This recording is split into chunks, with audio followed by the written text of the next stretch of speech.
Hello friends, welcome to my channel thought 369। आज आपके साथ एक बहुत ही रोचक कहानी शेयर करने वाली हूँ। आप सभी जानते होंगे कि राजा विक्रमादित्य कौन है। राजा विक्रमादित्य के दरबार में हर रविवार के दिन एक फकीर आया करता था और वो फकीर राजा को एक फल उपहार की स्वरूप देता था। राजा विक्रमादित्य ने देखा कि ये एक जंगली फल है, लेकिन फिर भी क्यों वो फकीर इतने दूर से आके वो फल राजा को देते हैं। और वो फकीर है, इससे ज़्यादा दे भी क्या सकते हैं। तो ऐसे ही राजा उनको अनदेखा करते हैं और उस फल के बारे में कभी कुछ नहीं पूछते। ऐसे ही लगातार 10 साल वो फकीर आते हैं और राजा को उपहार स्वरूप वो फल दे के जाते हैं।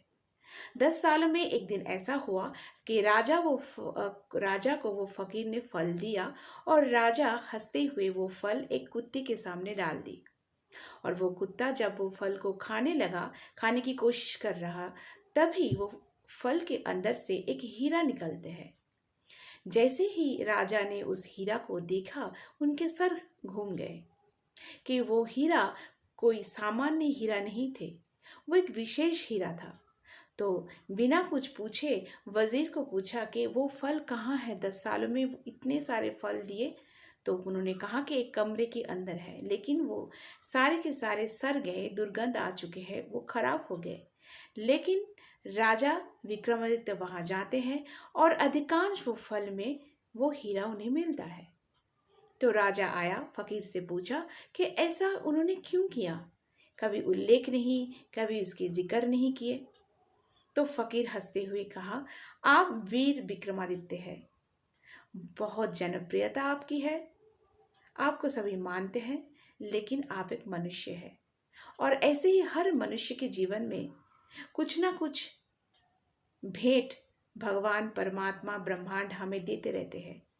और हमारे ही बेहोशी के कारण, क्योंकि हम होश में नहीं रहते हैं और बाजार में, संसार के बाजार में खोए रहते हैं, इसलिए बहुत सारे ऐसे उपहार, ऐसे भेंट हम अनदेखा करते रहते हैं। हमारे जीवन में ऐसे बहुत सारे अपॉर्चुनिटी आते हैं फ्रेंड्स, जिनको हम इम्पोर्टेंस नहीं देते।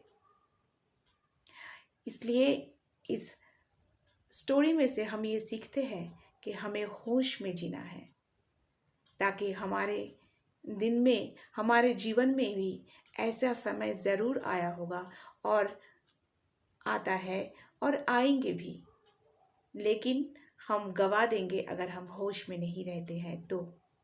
Thank you very much.